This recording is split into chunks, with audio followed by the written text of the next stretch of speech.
한 주 동안 평안하셨습니까? 3월 넷째 주 포커스잇입니다. 첫 소식입니다. LTE폰을 구입하면 120만 원을 준다는 광고 혹시 보셨나요? 저도 귀가 솔깃해지는데요. 정말 주는 걸까요? 어찌된 영문인지 하경화 기자가 취재했습니다. 최근 휴대폰 판매점이나 지하철에서 심심치 않게 찾아볼 수 있는 전단지가 있습니다. 휴대폰 한 대만 팔아도 현금을 준다는 딜러 모집 전단지인데요. 현금 100만 원 지급 등의 자극적인 문구로 돈을 쉽게 벌 수 있는 것처럼 유인하고 있습니다. 그러나 그 실체가 다단계 판매임을 확인할 수 있었습니다. 지금 전화하신 분 밑으로 딜러 하신다는 분이 10분이 주신다. 그러면은 청방권을 주는 거예요, 청방권을. 밑에 이제 대리점하시는 분들이 있을 거 아니에요. 저희 밑으로. 그분들이 이제 휴대폰을 뭐 한 대를 팔든 10대를 팔든 하면은 거기에 대한 수당이 자기한테 떨어지는 거예요.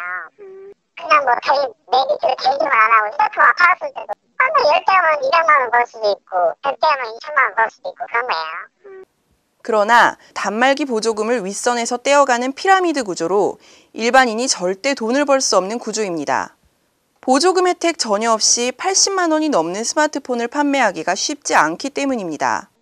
한 대 팔 수도 있고 수대 팔 수도 있고 그런 거예요. 그건 자기 어떻게 하느냐가 틀린 거예요. 전화기를 많이 뿌려서 연락이 많이 와서 휴대폰 개통을 하면은 많이 벌 것이고 그때 집에 가만히 앉아있으면 못 벌잖아요.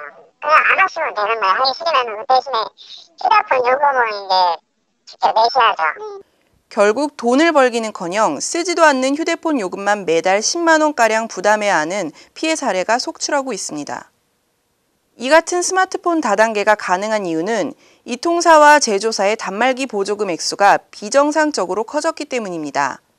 이 통사 측에서는 이런 판매 방식이 본사 정책이 아니며 발견 즉시 제재 조치를 취하고 있다고 설명했습니다. 그러나 국내 이통시장의 보조금 정책이 근본적으로 개선되지 않는다면 이 같은 비정상적 판매 행위를 막기 어려울 것으로 보입니다. 미디어잇 하경화입니다.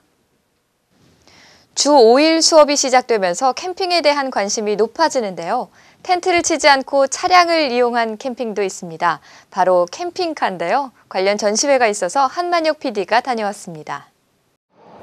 킨텍스에서 개최된 오토모티브 위크 2012에는 레저 캠핑 아웃도어 특별관이 마련됐는데요. 이곳에는 다양한 캠핑카 브랜드가 참가해 트레일러부터 고급형 캠핑카까지 다양한 라인업을 전시하고 있습니다. 차를 이용한 캠핑은 크게 캠핑카와 트레일러로 나뉩니다. 캠핑카는 엔진이 달려있어서 자체 이동이 가능하고 캠핑 트레일러는 자체 동력이 없기 때문에 이처럼 자동차에 의해 견인되는 것을 말합니다. 기존에 이제 텐트를 접었다 폈다 하고 또 외부의 날씨에 따라서 또 텐트를 접었다 폈다 했을 때 큰 어려움들을 느끼고 카라반은 이제 어떤 날씨나 뭐 장소에 제약 없이도 이동이 가능하고 캠핑카는 다시 캠핑카와 업무 이동 차량으로 나뉩니다. 캠핑카는 캠핑 용도로만 쓸 수 있는 반면 업무 이동 차량은 평소에 일반 차로 쓰다가 캠핑할 때만 내부 구조를 바꿔 캠핑용으로 쓸 수 있습니다. 트레일러는 일반 트레일러와 폴딩 트레일러가 있습니다. 일반 트레일러의 경우 적재 중량이 750kg을 넘어가면 트레일러 면허를 소지해야 합니다. 폴딩은 침실 공간을 접을 수 있어 이동이 간편합니다. 보관이 편리하죠. 차 하나 주차할 수 있는 공간이면 폴딩 트레일러는 접어서 보관을 할 수 있고 그리고 운전을 할 때 뒤에 시야를 확보할 수 있어서 특히 올해에는 국산 제조사들이 늘어난 것을 볼 수 있습니다. 국내 캠핑 환경을 반영한 설계와 외산 제품에 비해 가격이 저렴하고 빠른 AS를 받을 수 있다는 장점을 내세워 홍보하고 있습니다. 요즘에 나와 있는 수입 카라반들은 큰 것들이 많지만 우리나라 실정에는 실질적으로 큰 것보다는 주차하기도 편하고 이런 작은 소형 모델이 지금 현재는 많이 전시회 규모는 예상보다 작았지만 국내에도 캠핑카에 대한 관심이 높아지고 있는 것을 확인할 수 있었습니다. 미디어잇 한만영입니다. 저도 캠핑을 떠나고 싶은 마음이 굴뚝 같습니다. 이렇게 가족이나 연인끼리 야외에 나가면 아무래도 추억으로 담을 디지털 카메라가 필요할 텐데요. 그런데 막상 카메라를 사려고 하면 어떤 것을 사야 할지 종류도 정말 많고 막막합니다.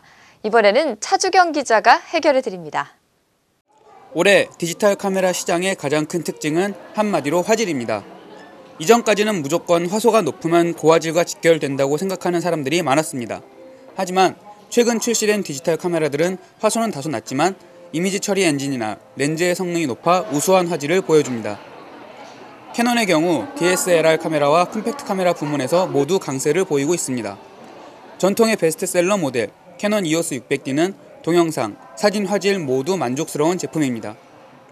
익서스 115HS는 보급형 디지털 카메라지만 튼튼한 본체 성능을 자랑합니다. 니콘 DSLR 카메라 D7000은 전통의 인기 제품입니다. 강력한 성능과 화질이 매력적인 제품이기도 합니다. 파나소닉 루믹스 GF3는 여성 사용자들에게 알맞은 미러리스 카메라입니다. 크기는 작지만 성능과 화질은 DSLR 카메라와 견줄만 합니다. 올림푸스 펜 EPM1 역시 초소형 경량 미러리스 카메라로 화질과 휴대성을 모두 잡으려는 사용자들의 사랑을 받고 있습니다. 여행을 즐기는 사용자라면 소니 X5N을 선택하는 것이 좋습니다. 파노라마 기능과 풀 HD 동영상 촬영 기능을 통해 소중한 순간을 담아낼 수 있습니다. 탁월한 셀프 촬영 기능을 지원하는 삼성전자 MV800은 여성 사용자들에게 추천할 만합니다. 전문 사진가들이 사용할 삼성전자 카메라로는 미러리스 NX200이 있습니다.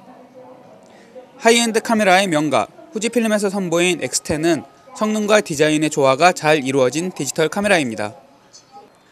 디지털 카메라를 구입할 때는 가장 먼저 사용하려는 용도를 파악하는 것이 중요합니다. 디지털 카메라의 디자인, 색상 역시 꼼꼼히 따져보아야 합니다. 무엇보다도 구입 가격의 적정선을 정해놓고 그 비용 내에서 용도, 디자인, 성능이 가장 만족스러운 제품을 구입하는 것이 좋습니다. 미디어잇 차주경입니다. 야외 나갈 때 디카를 미처 준비하지 못했다면 여기를 주목하세요. 바로 스마트폰을 활용하면 되는데요. 매월 아주 유용한 앱만 콕콕 정해주는 남자, 앱정남 컵군 최재영 씨입니다.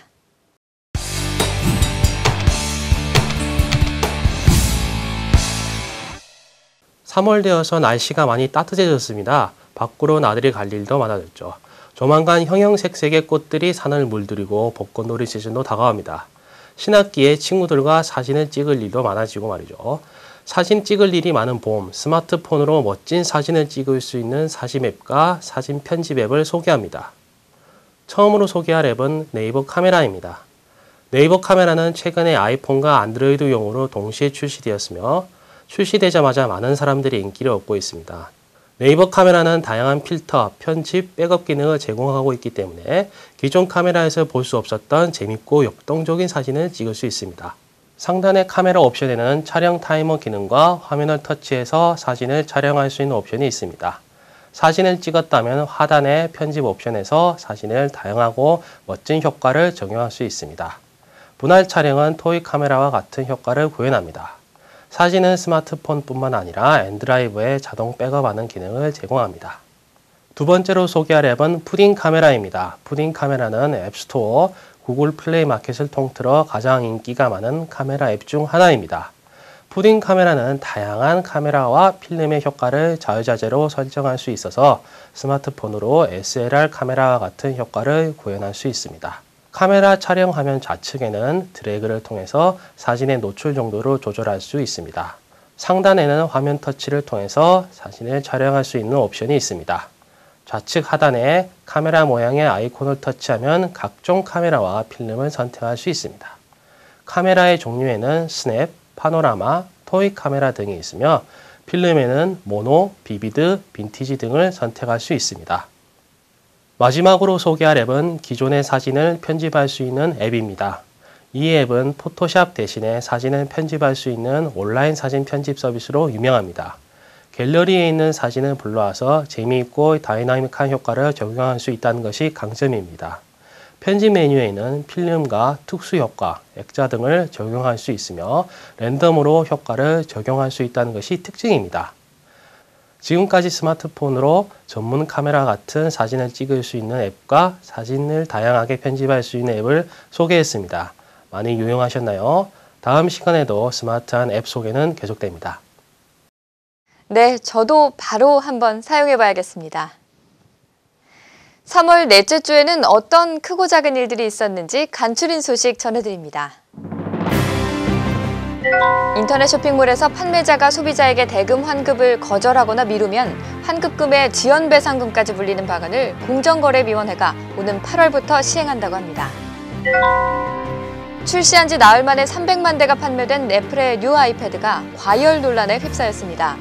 미국 소비자 전문지 컨슈머 리포트에 따르면 장시간 사용 시 이전 제품에 비해 온도가 8도가량 더 상승했다고 밝혔습니다. 마이크로소프트의 윈도우 8이 올여름에 최종판 개발이 완료되고 오는 10월경에는 정식 버전이 출시될 것으로 외신들이 보도했습니다.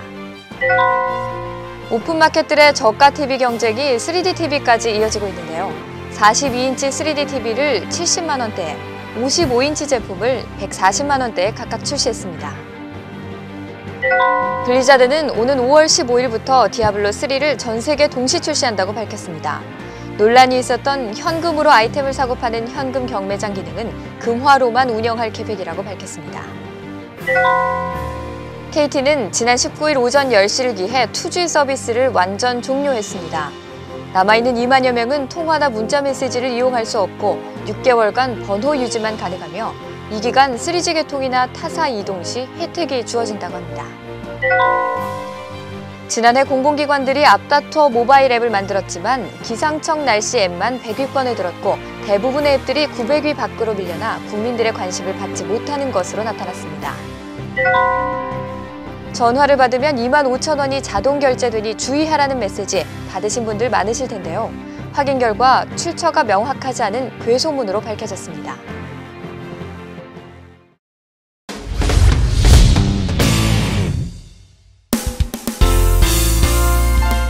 LG전자가 3D 기능을 강화한 노트북을 출시합니다. 안경을 착용하지 않고도 3D 입체 영상을 즐길 수 있으며 사용자 움직임에 따라 최적의 영상을 구현하는 아이 트래킹 기술이 적용됐습니다. 원터치 3D 변환 버튼으로 어떤 일반 영상이든지 생생한 입체 영상으로 변환해 즐길 수 있습니다. 인텔 코어 i7 프로세서와 지포스 그래픽 카드를 탑재했습니다. 에이서는 태블릿 PC를 출시합니다. 10.1인치 화면에 엔비디아 듀얼코어 프로세서와 아이스크림 샌드위치를 탑재했습니다. 구글 플레이를 통해 다양한 애플리케이션을 다운받아 사용할 수 있습니다. 무게는 720g이며 연속 8시간까지 사용 가능합니다. 판매 가격은 44만 9천 원입니다. 유진 로봇은 로봇 청소기를 출시했습니다. 15개의 센서로 장애물을 인식하며 미세먼지와 물걸레 청소까지 가능합니다. 2cm의 높이의 문턱도 넘어갈 수 있고 8.9cm의 두께로 침대나 소파 밑에도 청소가 가능합니다. 160분까지 사용시간을 늘렸습니다. 저희 미디어잇은 지난 20일 소비자TV와 업무 제휴를 위한 협약을 체결했습니다. 이에 따라 소비자TV가 나오는 지역 케이블 TV나 위성방송 스카이라이프를 통해 저희 프로그램들도 만나보실 수 있습니다. 앞으로도 보다 나은 쇼핑 정보와 상품 지식을 전달하기 위해 발에 땀이 나도록 노력하겠습니다. 여러분의 많은 조언과 격려 부탁드립니다. 오늘 준비한 소식은 여기까지입니다. 시청해주신 여러분 고맙습니다.